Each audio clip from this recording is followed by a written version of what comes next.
So we are now at the second class. We are going to begin to learn some letters. Last week, we probably should have stuck only with the alphabet.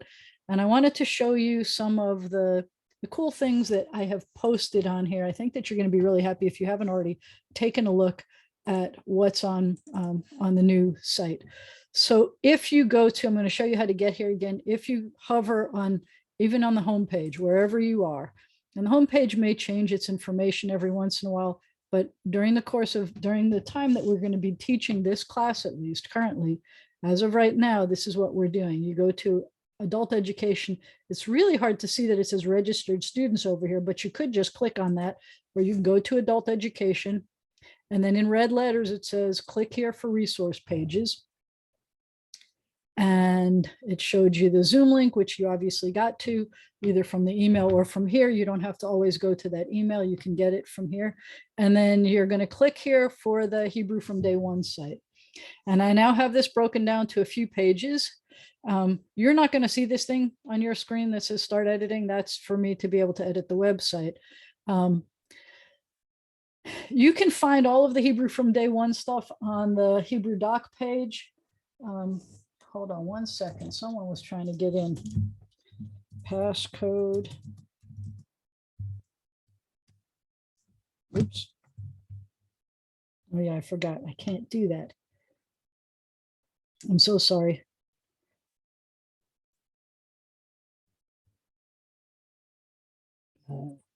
So I've modified this, the pages, so you don't have to refer to the Hebrew doc page at all. It's clunkier and it's giving us crazy messages. So, but if you need to, you can go there and all the information is there, but I think you'll be happier looking here. So the first class, last week's class, you can click either on this picture or on the word that says click here, and you get to a page from the first class. And the first class has all of this. It's got the videos from previous, well, it's got, these are the videos from the first class that we did. And then the alphabet song with 2 different videos for teaching the alphabet song. It's got the vowel aerobics with a video for teaching the vowel aerobics. And it's got flashcards for the vowel aerobics.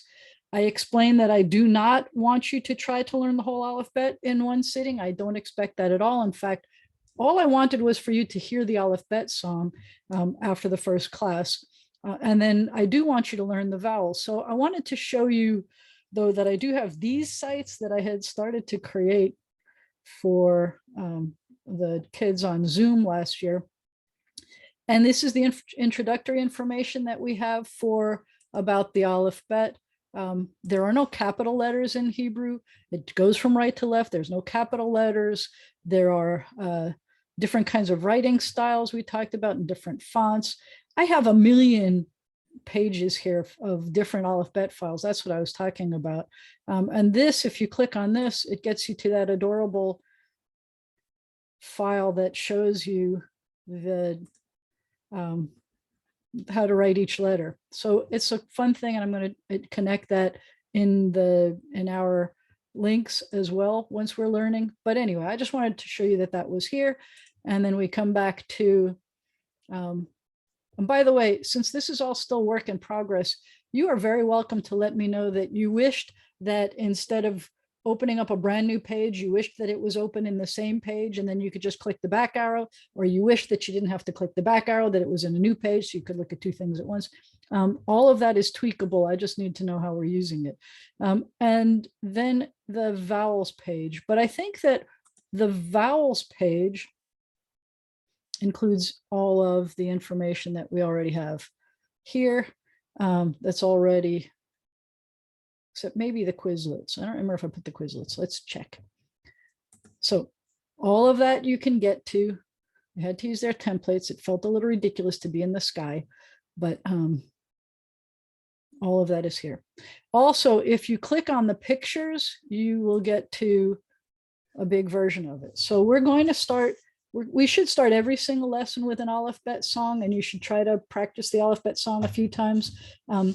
As I mentioned on this page, we have 2 versions of the alphabet song, videos of 2 different versions of the alphabet song. This one, I'm introducing it and I'm showing you two Aleph bets side by side, and I'm explaining more, and then we eventually get to singing the song. This one was that cute one that I made with little flashcards that I showed you last week. I was very proud of that one because it meant I was learning new technology. But let us do this, and we're going to repeat, and I will be me and I will be you in the repetition here. So I hope you sing along. Aleph bet vet, Aleph bet vet, Gimel dalet hey, Gimel dalet hey, Vav zayin chet tet, Vav zayin chet tet, Yud kaf chaf, Yud kaf chaf, Lamed mehem nun, Lamed mehem nun, Samech ayin pefe, Samech ayin pefe, Tzadi kuf resh, Tzadi kuf resh, Shin, sin, tav, ba, ba, da, ba, dam. Shin, sin, tav, ba, ba, da, ba, dam. You should try to practice that a few times every day if you can, like when you wake up, when you go to sleep. Then we're going to do the vowel aerobics, and I hope you're stretching with us. Let's see. Come on. Get big. All right. We're going to do it this way. I don't know why it didn't click and get big, but we will take it like this. So if you are a line underneath the vowel, I want you to stretch and say, ah. If you look like this, underneath, I'm sorry, I said vowel. If you are the vowel under the consonant that looks like a line, say, ah. If you are a vowel under the consonant that looks like this, say, ah. If you are a vowel under a consonant that's just that one little dot, then you say E.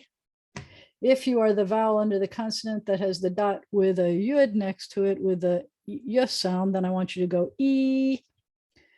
If you are the vowel under the consonant that looks like this, one dot, two dots, three dots, kind of a bowling ball, but unfortunately bowling ball doesn't have an S sound. You go eh. I call it the fed up vowel. If you have two dots under a consonant, then I want you to say eh. If you have three dots and you're zooming down the tube slide, you go ooh. In this vowel, Mr. Vav is up at bat. It's not under, it's a vowel that's not under the consonant, it's next to the consonant. In this case, Mr. Vav is up at bat and the pitcher pitches it into his stomach. And one day we're going to learn the Vav sound. It sounds like V, not surprisingly, it kind of sounds like V, but you have to pretend it is not a Vav at all. At this point, it is called a vowel letter. So just say ooh, just say ooh. And then we're going to look down here where Mr. Vav is up at bat and the pitcher pitches it over his head, and you're going to say oh. And sometimes you're just going to see the ball going over the consonant. And so you say, oh. And then we have the saddest, most misunderstood vowel, because this one will always say, oh. And I don't recall if I let you know, and I'm going to remind you here, I don't recall if I let you know that in some places, like my word processor, this vowel that's up here, whoops, I'm still in pencil mode. Well, actually, I still can't do it. This vowel, come on, be a mouse. Thank you. This vowel that was up at the top, because these are flashcards. You're supposed to print them back to back. So this shows you the that was this at the top of the page. And you'll notice that it's got a shorter bottom to it. In my word processor, this is longer on the bottom. So it's going to look something more like this, longer bottom. Sometimes it's going to look like separated. Sometimes it's going to look, sorry that it's not straight lines. Sometimes it's going to look like a ball under here and maybe be not attached, or whoa, not a squirgle. Anyway, it's going to have a different shape, but in many books, it's not going to have a different shape at all. And eventually you will learn how to tell that it is a shorter vowel and not the ah. For now, 98% of the time, just guess ah. So this side on the flashcards, and I don't know if I pointed this out to you, on the flashcards, when you print them back to back, I put all of this information on there. It may be too much, but it has the sound. It has sounds like ah as in card. It has the name kamatz. It tells you that it's a long vowel, and then it shows you that it's aqua. Someone got back to me to say that the red is really pink or something like that. I don't know. I apologize if the colors don't come out the way that they are intended. It does on my computer, I think. I think you're seeing the right colors even on my computer. And then we go to the next page. We call this the below the line. These are either, so these going across here, these are shva, and a shva is essentially the absence of vowel sound. It's not enough sound to make it a vowel.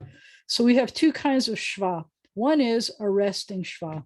I pretend that it's kind of like a traffic light. So if the traffic light has only a red and a green, this one is just the red light, silent. This one is a moving shva, and it's going to sound like I think I mentioned that the kids love saying because it sounds like a little burp. And when they burp, they've learned to say slicha, excuse me. So under a consonant, if this is important to know, that you will notice that every consonant, except at the end of a word, the last letter, every consonant is going to have a vowel marker. Sometimes they're going to be vowels, ahs and e's and oohs and things. Sometimes it's going to be a shva, which means the absence of vowel sound. Every consonant has to have a vowel marker, and that's why we need the shva. So when it's at the beginning of a word or syllable, it's going to be a moving shva, and it's going to sound like sometimes when there are 4 consonants that are called guttural consonants, and you're not going to have to worry about this, but we're going to learn one today, that are kind of silent, or they come from the very back of the throat, but you can barely hear them. For those silent consonants, and you'll know which ones they are as we introduce them, you'll see. But for the silent consonants, we're going to have a situation where sometimes you're going to need a moving shva, but you can't have a moving shva under a silent consonant, under a guttural. So instead they have these auxiliary vowels, they call them. So you have something to say. So in this case, if you see this, and this is what's important, if you see this, you don't have to remember anything about it being a moving shva. It's under a silent consonant. Oh yeah, that's why it's there. All you have to remember right now is, if you see this, then say ah. If you see this, then focus on those 3 red dots and say eh. If you see this, focus on the oh. And that's all you have to remember, is anytime you see this combination, always say ah. If you see this combination, always say eh. And if you see this combination, always say oh. And then we just have some fun with something called diphthongs. Diphthongs are kind of, as you may recall, I like to liken them to having primary colors.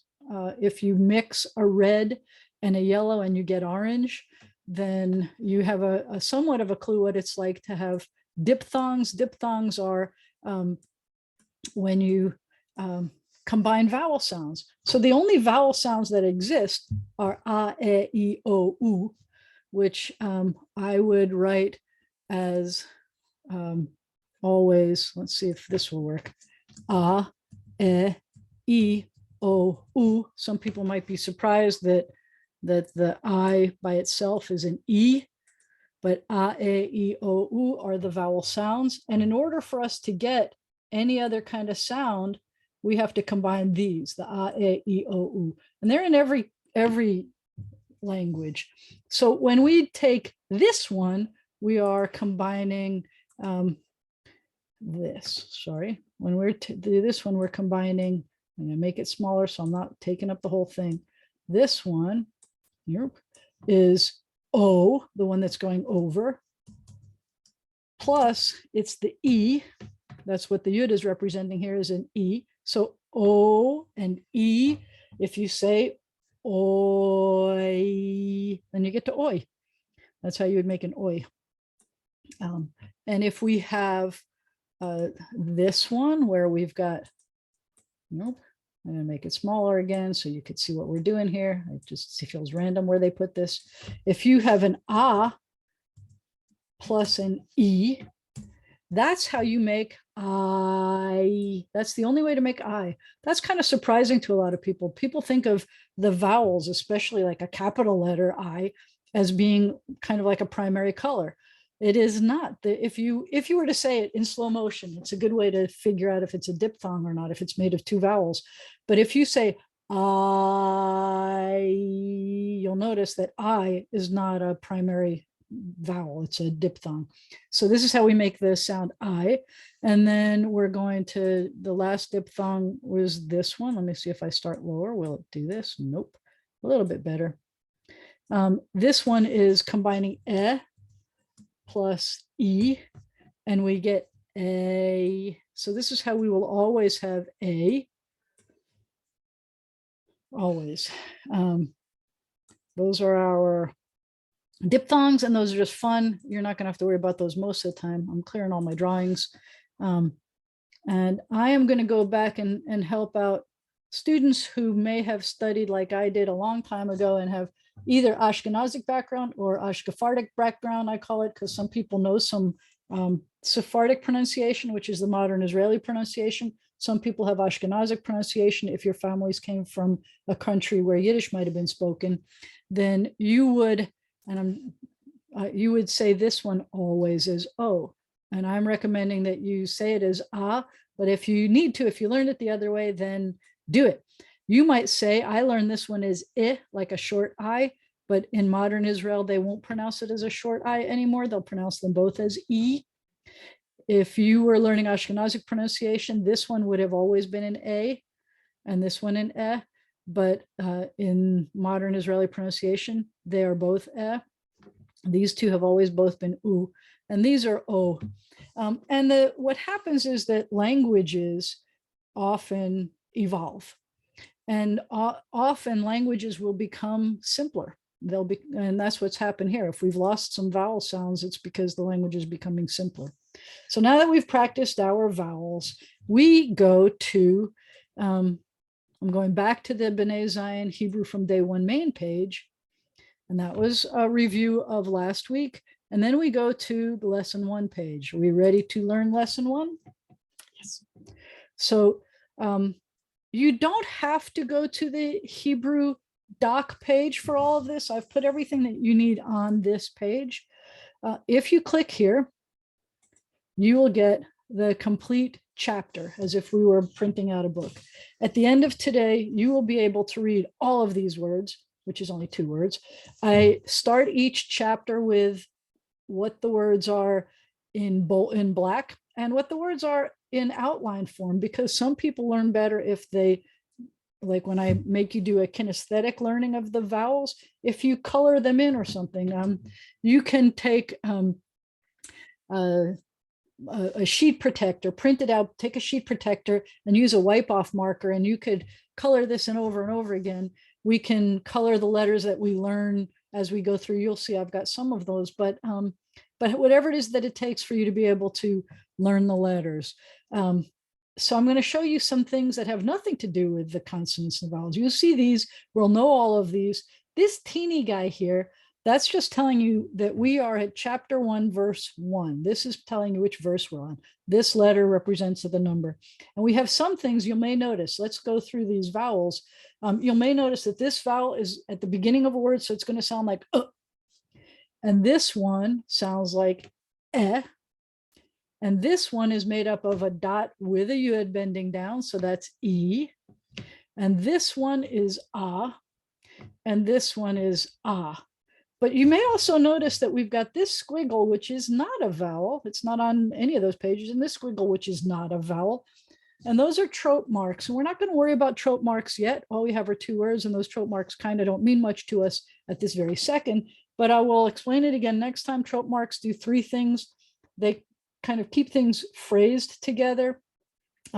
They work as a kind of a punctuation. They tell you where the accented syllable is in a word, which is going to be helpful today because you're going to have 2 words that you'll know by the end of the day. But I'm going to say one more time that you do not need to know the words. You just need to be able to sound out these words by the end of the day, but you will be able to read these 2 words.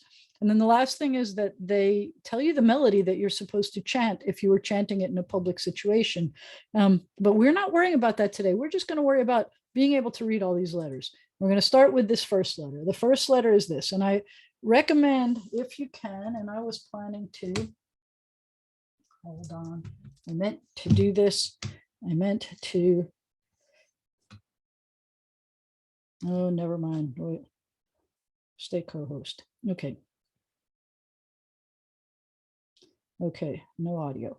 So I meant to be show my video,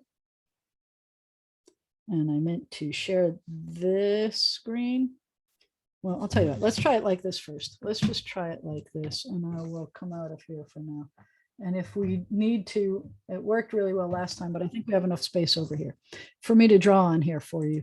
This is what I want you to do. I want you to practice writing these letters because I think you'll learn them better if you write. So I'm going to start off by saying that imagine that every letter, and this is a cool thing about Hebrew letters, is that letters have letters. Well, let's say that God created the world using letters, and letters have, they come in Hebrew, they come from the heaven, let's call it, to earth. But let's say that this box represents the size of any given letter. When you're writing in English, there are certain shapes that you need to make like any letter, like lines going down or circles. And so in Hebrew, we have a few shapes that are fairly consistent for almost anything you do. So one core shape goes something like this. It's going to come like this, and it's going to come down. Usually it will fill up this whole space. Whoop, I'm trying to write. That's why I was going to use the other thing. So it's going to fill up that whole space. That's a core shape. It's going to look like this. You don't have to make yourself a box, but it's going to look something like that. And sometimes if you're writing, your handwriting, we're going to call this block writing. Sometimes you'll see it be more angular, and sometimes you're going to see it more round, and that's a core shape. This letter is going to start with that core shape, but then underneath where you started here, and notice that I went this way. I went that way. I started at the top and I went this way. Underneath where we started, we're going to make a bar on the bottom, and the base is going to go beyond here. So there's a bar on the bottom and a base goes beyond, and then there's going to be a ball or a belly button in the middle. So if you have a letter that has a bar on the bottom and the base goes beyond and a ball or a belly button in the middle, and I hope you're saying that out loud as you're drawing these, a bar on the bottom, a base goes beyond, a ball in the belly, then hopefully you know that it sounds like buh. That was my mnemonic.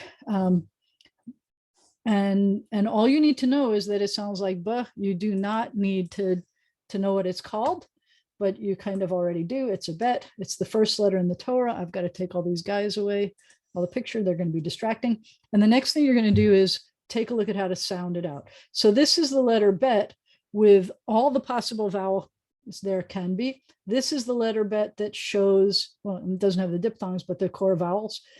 This up here shows where bet is in the first two words of the Torah. It happens to be a coincidence that it comes twice, and it comes at the beginning of each of the words. The first two words in the Torah is the letter bet, the second letter of the Aleph bet. And the letters that are bold here and bigger are the letters that do come in our text. That's what the point of this is. So we should practice these. And if you use any of the practice methods that are on the website, and I'll show you again how to find these, but if you use those practice methods, you'll notice that there's kind of a pause for when we practice, because there are three ways for you to practice these if you're using an audio version of the practice. One is you can say it first and then see if you were correct. One is you could try to say it with me. Good luck with that. I didn't have a specific rhythm. Or you could say it after me. Just repeat after me if you're not sure what the sound is. So this is a buh, because there's a bar on the bottom and the base goes beyond and the ball in the belly. And this is an ah. So it's going to sound like ba. And this one is a buh with an ah. And this one is a buh with an eh. So this one, sorry, this is ba. And this is ba. And this is a buh with an eh. So this is be. This is a buh with an eh. So this is be. This is a buh with an e. So this one is b. This one is a buh with an e. And this one is b. This is a buh with an o. So this one is bo. This is a buh with that sad misunderstood vowel, and that's a bo. This one is buh with an oo. So this one is boo. This is a buh with an oo. And so this one is boo. And this is a but with an so this one is but. And that's practicing the bet. And if we go back and look at this text here, we'll see the first one is a but. And in the beginning of the second word, we have a ba. And remember, we don't have to know more than that. We just have to be able to sound these things out. I'm looking at the chat. I'm not seeing any questions. We have a hand raised. Hold on. Let's see. Do you want to unmute and ask your question? It goes back to the diagram of the aerobics for, Okay, sorry. for the vav that has the belly button. Okay, so Is it's essentially, it's this one. Right? Yes. Okay, good. Okay. The vav So with a belly is button. Mhm. Is it ever pronounced as vu, or if you need the oo sound, it'll always be the three dots that are diagonal? This will never be a vu because it could be, I mean, it could be a v sound. It could be a digation of vav. We're not worrying about that yet. The digation is when you have a dot in a letter, like there's a dot in this, and that's called a digation. It could be that it's a consonant and not a vowel. But as a vowel, if it has a consonant already, if it has a consonant and you see a vav with a dot in it, it has to be oo. It's never going to be vu. This will never be vu, ever. It can't be, because that dot in any consonant, whatever that dot is in anything, that dot itself is not what makes the oo sound. It's the combination of the consonant vowel pattern, that vav, Mr. Vav being up at bat, and the dot going into the stomach. That's what makes an oo sound. It will never be a vu sound. I'm so glad you asked that. That's like one of the most common mistakes that people make, is that they think they should say it as vu. Never. And on this page, the word bereshit. Yes. Oh, you just said something more than what we're supposed to know. Yes. The first two words are bereshit. Why is there an aleph in there? It has no vowel and it has no sound. So why is it in the word? I'm glad you asked that. Give me a second. Once we get to Aleph, I will explain. It will be more information than you need to know, but you're right. And I should have said the two words that you're going to learn how to read today are bereshit, bara, and we'll talk about them, but I wanted you to be able to sound them out yourself. So this is the b and this is the ba, and we'll get to the rest of it letter by letter. But I'm glad you noticed that. And anybody who's looking ahead is probably asking the same thing. So if you recall, we're ready for the second letter, unless there are other questions, we're ready for the second letter. So the second letter is going to be, I'm going to draw my little box here so you can see approximately how big this letter is going to be. And then I'm going into drawing mode and I'm changing my color again, and it takes clicks. I'm sorry about that. So this one is that essential shape that I gave you. It's a rounded resh, and it takes up the whole size of the square. That rounded resh, round resh, round resh. It's rounded. It looks like the back of a rosh, which is a head. You see this little resh here? That's the resh to show the back of the head, rosh. Every Hebrew letter also has something to do with, it used to be a pictogram, and it has something to do with a word that means something. I didn't mention that when we did the bet, that the bet stands for bayit, which is house. But right now, let's look at the resh. So resh is rounded, but it's not supposed to, or at least in Israeli pronunciation, you are not going to hear an Israeli pronouncing it as rrr. That's a very American sound. When I was living in Israel, there was an official pronunciation that was supposed to be officially, like if you were the newscaster, you were officially supposed to pronounce it as a gentle trill, kind of like if it were a gentle Spanish trill. Like, remember when the Ruffles Have Ridges commercial came out and everybody was going around saying Ruffles Have Ridges, or something like that. But almost no one in Israel pronounces it like that, not even newscasters anymore. They're going to, look at this one's kind of sad. It's kind of lying down. I'm sorry about that. But the official pronunciation now is kind of like a French R, where it's all the way in the back of your throat. We're going to let her in, although she's not in this class. Anyway, and we may have to say, to tell her to please not be, Kathy, we're going to mute you. We're going to turn off your video and mute you. It's going to be like a French R. So try to make an R sound from all the way in the back of your throat like this. So it's going to be back here. So if I were to say Rosh, I wouldn't say Rosh, I'd say Rosh. If I wanted to say make it rounded, I wouldn't say rounded, I'd say rounded. And I think it sounds a lot like French. The first Israeli I ever met, I would have sworn that they were French. It's going to come again, coincidentally, it's the second letter of the first two words. We had the bet as the first letter, the Resh is going to be the second letter. And you may recognize it in other words like Rosh Hashanah. Rosh means head. Rosh Hashanah is the head of the year. It's the new year, the Jewish New Year. Let's practice it with these vowels. So if we have it with an ah, it's going to sound like ra. If we have it with this, it's going to sound like ra. If we have it with this, it's going to sound like re. And you'll notice that these two were the two bolded ones, which means that these are the two that are in the two words that we had, those two vowels. But we still should be able to say that with anything. So then if it has these three dots, it's going to be re. If it has the dot with the yud afterwards, it's going to be, I can't tell which way you're going to see this, ri. If it's got this dot, one dot, it's just going to be ri. If it has the vav with the o over it, it's going to be ro. If it has the saddest, most misunderstood vowel, it's going to be ro. If it has Mr. Vav up at bat with a pitcher pitching it into his stomach, he's going to say ru. If it's sliding down the Zoom tube, don't ask me why it went to the side. It should be directly under it, but that's a problem in my word processor. It's going to be ru. And if it's moving shva, it's just going to be ro. So I don't see any questions for this. If you have questions, just push the raise your hand button. And then we're going to get to this. This is, I'm kind of sad that the Aleph bet starts with this letter because it's kind of silent. Most people think of it as silent. It is not silent. This is how I like to describe it. Again, if we make our little box to show you how big it is, approximately compared to the other letters. So that's our full box. And then we write in here, I want you to start at the top left, and I want you to make a line, whoops, that goes to the bottom left. I didn't mean to do a skinny one. I may have to do it again. And then let me do this. Let me make it a fat one. You're going to start at the top left, and you're going to go to the bottom right. And then you're going to start at the top right and go just below the center.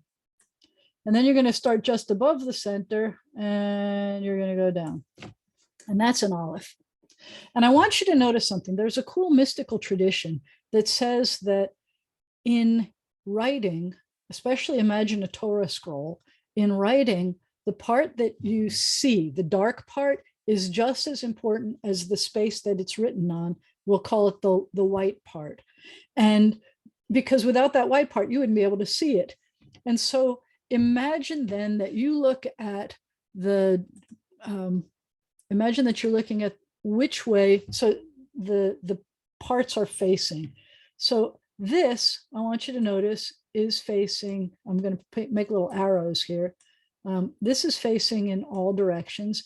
And the part that is not written on is also facing in all of the rest of the directions.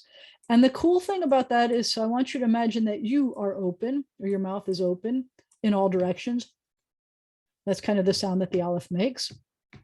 But I also think it's pretty cool that the word, the letter, this letter Aleph, which is kind of an essentially silent letter, is also the first letter for the word for God, which we're not going to see until our next lesson. One of the words for God is El. I'm going to write that for you in a way that I can erase it. So the first letter is Aleph, which is going in all directions. And the next letter is a letter that goes only up and down, and it's open right and left. So that's one of the names for God, is El. And I think it's just so cool that there's a letter that starts the word, one of the word, or Elohim. There are a few names for God, Adonai, a few names for God that start with the letter Aleph. And I just think it's so cool that it's a letter that starts that name, but it's open in all directions. It's pointing in all directions. It's like your mouth is open in all directions. And I just think that's a cool letter, but it is essentially quiet, essentially silent. It is not quiet. Imagine that you're saying the word or don't imagine, try this. Say the word ouch, ouch. If you'll notice, before you get what we know is an O, you have to close your throat and open it up. That's called a glottal stop. Your glottis is closing and opening. Try saying Aleph, and you'll see that before you get to the ah, there is a sound, Aleph. There's a closing and opening, and it's a very quiet thing, but your voice is, your mouth is doing a something. So Aleph is our next letter, and we're going to take a look at it. Don't worry about the rest yet. We're not going to look at that yet, but Aleph, you already saw when we did the vowel aerobic flashcards. You'll see that I use that because it doesn't make enough of a consonant sound on its own. So kind of essentially all you hear is the vowel. So I want you to see, for example, here, if you have this underneath it, it's going to sound like ah. If you have this underneath it, it's going to sound like ah. If you have this underneath it, it's going to sound like eh. If you have these three dots underneath it, it's going to sound like eh. If you have the dot and the yud, your ear is bent down, it's still going to sound like e. If you have one dot, you're going to squeak your nose and you're going to say e. If you have the Mr. Vav up at bat and the pitcher's pitching it over the head, it's going to sound like o. If you have the saddest, most misunderstood vowel, it's going to sound like o.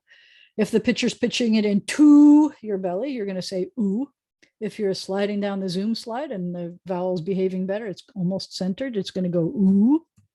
But now you'll see we have three extra things to practice that you may or may not remember. We're not underneath for the Resh or the Bet, because this is one of those silent-ish consonants. So it's considered a guttural and it's a silent-ish consonant. And so these, every time we get to those four consonants, we're going to have these practice. So you'll know, if you ever see this, that combination of Aleph with that vowel, it's going to sound like ah. That's all you have to know. If you see this combination where you see the three dots like this under it, you're going to say eh. And if you see the Aleph with this vowel, it's going to sound like oh. And then any questions for, so actually, let's go all the way back up again, and I'll show you what we were talking about here. Marcy, we are trying to be no video for now and muted. All right, so let me show you the beginning again, what we're talking about. If we were to try to sound this out, we would get the bar on the bottom and the base goes beyond and the ball in the belly and a moving schwa b. We get a rounded resh with an eh. That's re. So the first two sounds are bere. And now we have an Aleph, and the Aleph has no vowel. It doesn't have a dot under it. It doesn't. This dot is for the next letter. We'll worry about that later. It's part of the letter. It is not a vowel. There's no vowel for the Aleph. When there's no vowel on an Aleph, then it acts as what is called a vowel letter. The same is true of the yud. We already saw that, because this combination of the one dot and the yud making its own vowel, that's really common. The Aleph being part of a vowel is not as common. So I'm going to say that the Aleph is really part of this vowel. And so every time you see the two dots, or in this case, the two dots with an Aleph afterwards, it gets longer than just the two dots.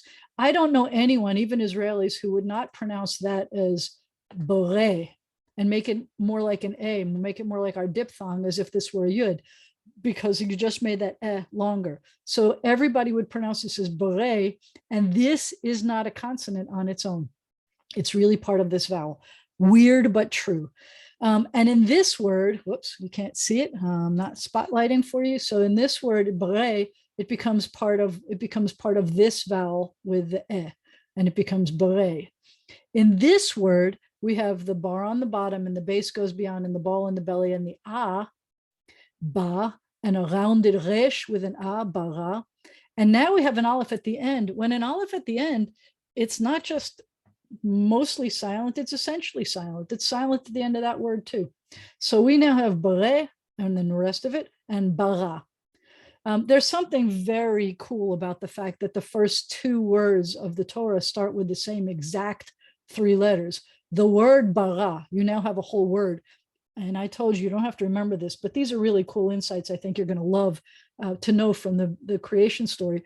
The word bara means when you see a together with a three root letter, it's going to mean that he did it. It's the masculine singular past tense. So bara means he created. That's what the word means. The second word of the Torah is he created. And I think it's really cool that this long word, which we can do a bad translation of and call it in the beginning. We'll talk about why it's a bad translation at some point, but let's just say it means in the beginning, he created. Those are the first two words of the Torah. And I just think it's really cool to see this repetition of these three letters one after another. Part of the reason, and you're going to see this a bunch in the first day of creation story and all the words that we use, watch for it. If you've ever tried to read to a baby and you're trying to comfort the baby or, looks like my internet was unstable. I don't know how much you missed, but I was trying to say why I think that this is really cool that we have these three letters repeat and that the three letters means he created. And the fact is we're seeing an infancy of creation here. And if you ever try to speak to an infant, there's a lot of repetition. My kids did not read Goodnight Moon. I don't know how old that story is, but but they did when they were hearing a book, they wanted to hear it over and over and over again. If they were watching a movie, they would want to see it over and over and over again. There's comfort and learning happening when there's repetition. So you are in the first creation story. We're going to get the first 5 sentences, which is day one. You're going to see a lot of repetition. And I think that it reminds me of how one would talk to and deal with an infant. There's an infancy happening. So I think this is really cool, even though these three letters in this order are not related to creation at all. And I'll show you why not as we get to our next letters. So I'm going to try to give you some of those kinds of insights, but remember that the important thing at the end of today is not that you remember the words, not that you remember anything about these cool insights about Torah, which we'll talk about over and over, but that you can sound out these consonants. You're familiar with them. And by the way, I also may show you the cursive writing for these. I'd like to concentrate first on the block form of writing. So the next letter we're going to do is this one. I want you to take 3 fingers and I want to put it in front of your lips. And I want you to try to make a sound out of your teeth, because that's what this is supposed to represent, is your front teeth. And I want you to say, shh, shh. That's the sound that comes out of your front teeth. Shh. So we're going to draw this. I'm going to show you the box again. And we're going to make it be about this big. Whoop, a square-ish. I'm trying my best to make them square. We're going to draw in it. We're going to use this. So this is what I want you to do. In order to make this letter, we're going to start here. We're going to go down to the bottom and come up. And then people will make it like this. You'll see in our example. Actually, I go the other way. Sorry, we're going from right to left. Don't ask me why I did that. We're going from right to left here. Sometimes it's blocky, sometimes it's round-y. Some people even do it kind of like pointy like this. The center line, some people will make it like this, kind of like what our font is doing in the middle there. I kind of like thinking of it like this whenever possible, kind of like these here where we're making it so that it's in the middle, like your teeth, because the name Shin means tooth. But in order for it to be a Shin, you're also going to see a dot on the right side. We like to remember that she is always right.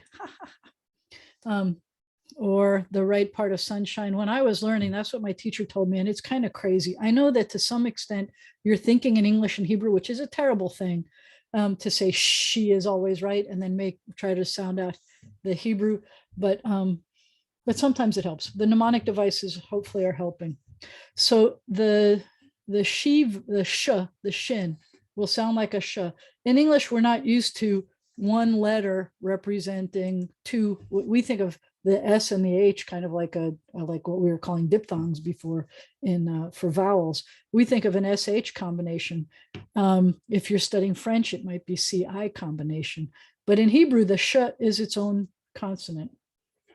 And so you'll notice that this one is the bold one. That's the one that's in our two words, Bereshit bara. It's only in the first word. We ran out of letters in the second word. So let's practice this one. If we have sh and ah, it's sha. If we have sh and ah, it's sha. If we have sh and it's she. If we have sh and it's she. If we have sh and e, it's she.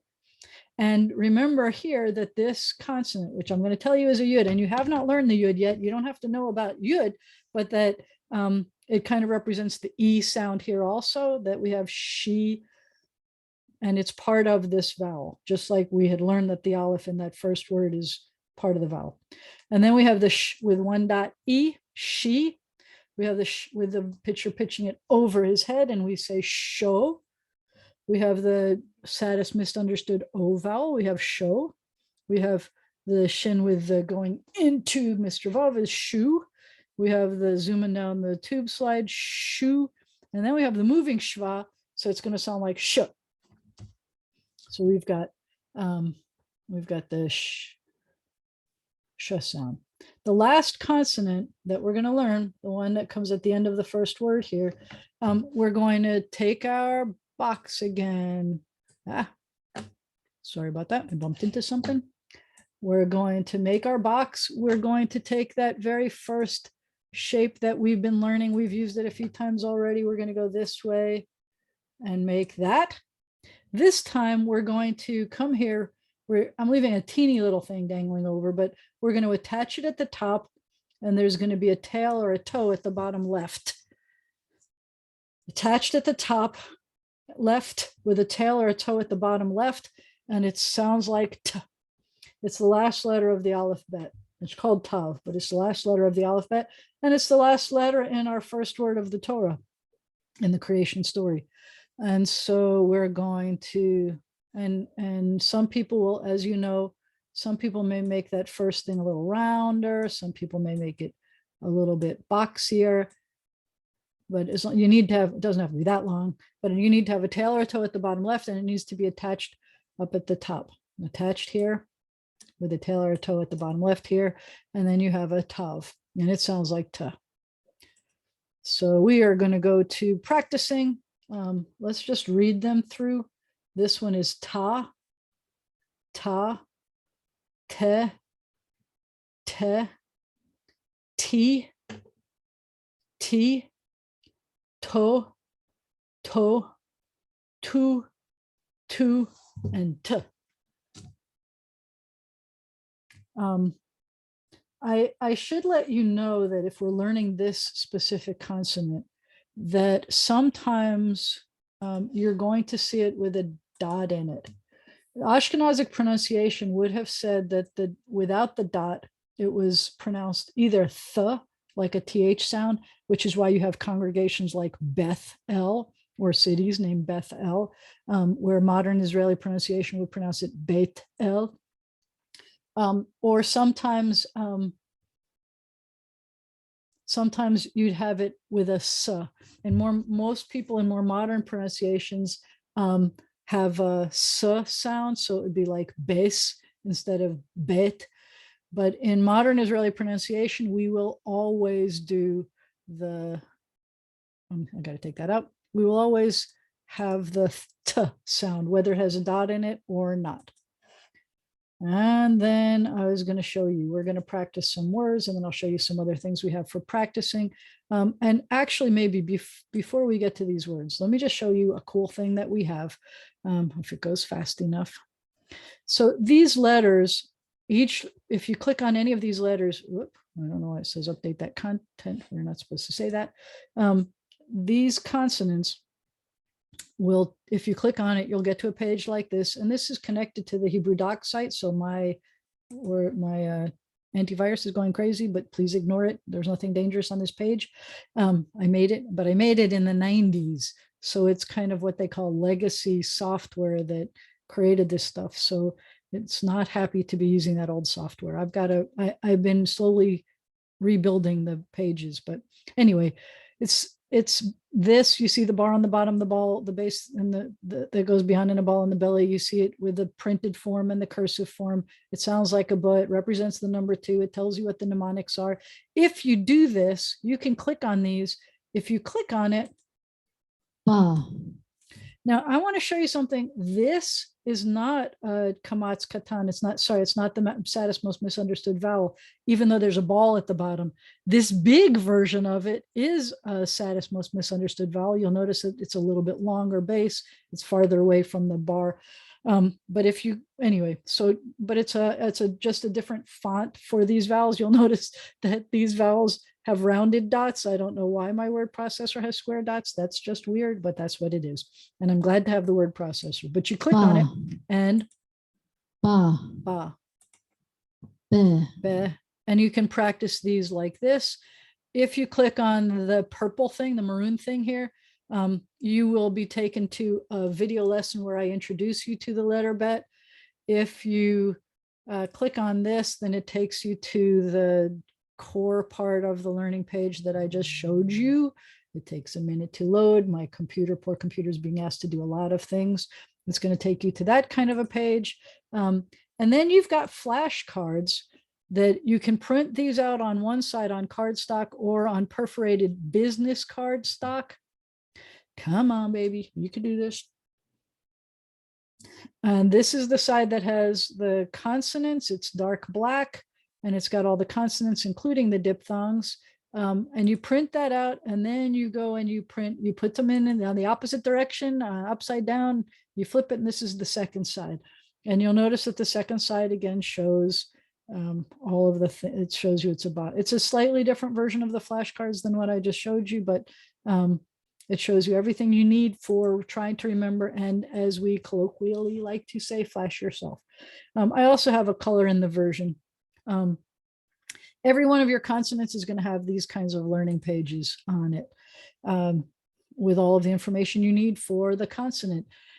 And you go here and you'll see that it's there. The name of the page is going to show you the 5 consonants, the first words. Those are the pages. And that showed you all of the consonants. So now we were going to go back to the practice sheet at the end of the first chapter. We're going to go all the way to the bottom of this. This is your textbook. And we're going to go to this. Can you read these consonants? Can you read these words? How do we say head? Well, so we have a resh, rounded resh. We have an O dot. That's my vowel. In this word, I'm sad to tell you this, and you probably never noticed this before, and I'm sad just because you probably never noticed this before. The Aleph doesn't serve a purpose other than to be an extended part of this vowel in this word either. The Aleph is necessary because words have specific root letters. Could you make the word Rosh? Could you sound it out if that Aleph wasn't there? Absolutely. How can I tell that this is an O dot and this one's not a dot? That's going to take a little bit of experience. We know now that the Shin has to have that dot on there. So we know that these are not letters that take dots. So this is my vowel. It's about to go over. It doesn't have the, like this one has the vav with it. This one doesn't have a vav with it, but the vowel's going over. So the word Rosh, it's a word that I thought you'd be familiar with. So this is Rosh for head. This word means Sabbath. And if we were sounding it out, we would see a sh, like this, sh, with an ah, and a bar on the belly, ball goes in the bar on the bottom base and the goes beyond, and ball in the belly, ba, with an ah, and then attached at the top with a tail at the bottom left is Shabbat. I hope you get excited that you can read the word Shabbat. This word means flame or fire. We have an Aleph and with a shin, esh, means fire. This has a with an underneath it, and then the word fire, ba'esh, means with fire. In Hebrew, you're going to find that prepositions are usually prefixed to the word. They're squished together. So you're seeing what looks like one word, but in English, we would translate it as 2 words. It could be in fire or with fire, ba'esh. This one with the ba at the beginning is actually part of the root. The root is made up of these 3 letters, and the word is barit, which means covenant, but the important thing is, can you sound it out? Berit, Brit. This word means something like primal stuff or the principal part of things or what's paramount here. And the word is re. Remember the Aleph here is part of the vowel of this vowel, re, sheet. Re sheet means primal stuff or principal stuff.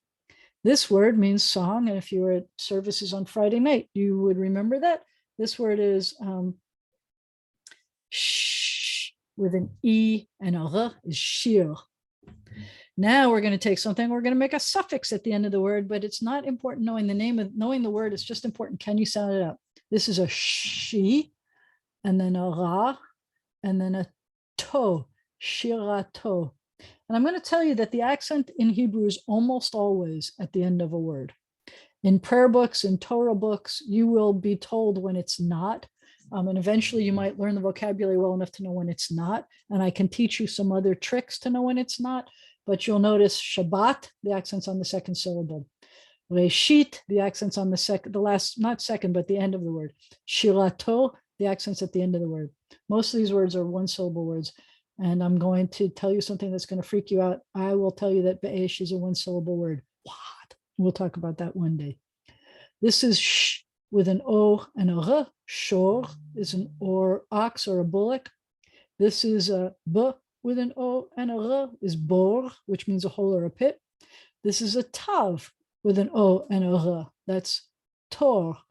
And this word means like a net, like an internet or a channel or the grid. This is resh with an e and a shin with an e and a tav, and it's reshet. And I'm going to tell you that if your words have two es together, then it's called a segolate, which you don't have to know, but I might say that a few times. And one day you may be happy you know that word. But those words with words, I call them, the accent's always on the first syllable. Es always have the accent on the first syllable. So it's reshet, not reshet. It's reshet. So that's one of the rules about reading words that I told you I would say. Now, the thing that says no content at the bottom of this, oh yeah, so we'll fix that in a second. But this, if you click on it, we're going to get to a video that helps you to read Bereshit. I'm not going to do that today. I hope I'm not doing it. This one, whoops, we got to do that. Ooh, this is bad. Breaking the thing. All right, I will wait. Oh, that's not good. Okay, I will fix that. I'll take you to your matching exercise. It's on the, I'll take you to it. And I'll explain it to you also. This one is for the Quizlet. And please let me know if you do these and any of the links are broken. And I've got somebody raising their hand, but hang on one second. Let me get through this. You can play these things. You don't have to sign up to play them, but you can. It's free to sign up. But it shows you this thing. You can click on it. You can flip it, and it tells you what it is. Click on the bottom, and it flips. You can play games like Match. Whoop, I already have an account. Never mind. I'm not signed in. I guess we sign in, we play it better. I don't know. Sorry about that, but it's free. There's games for matching and gravity. You have to click what matches to it, and I've got sounds to it, but that's what the Quizlet is. I'm also going to show you the Hebrew doc. You can ask your question while I'm going for this.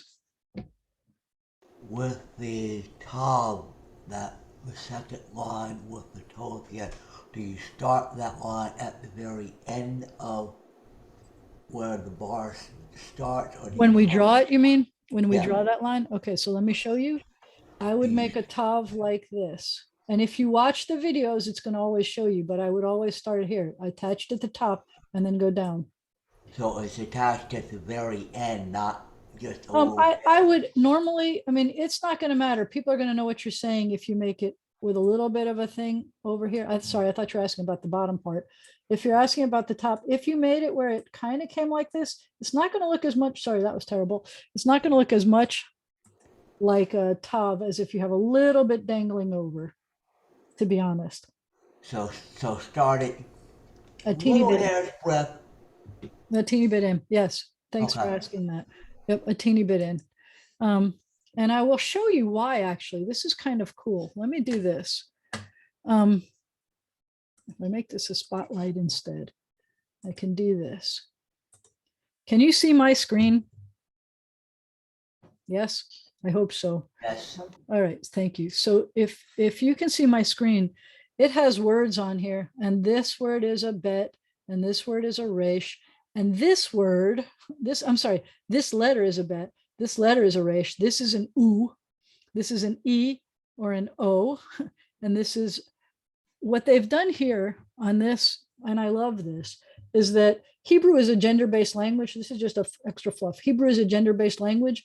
So they've made this alphabet set so that it looks like you're talking to a group of a masculine group or a feminine group.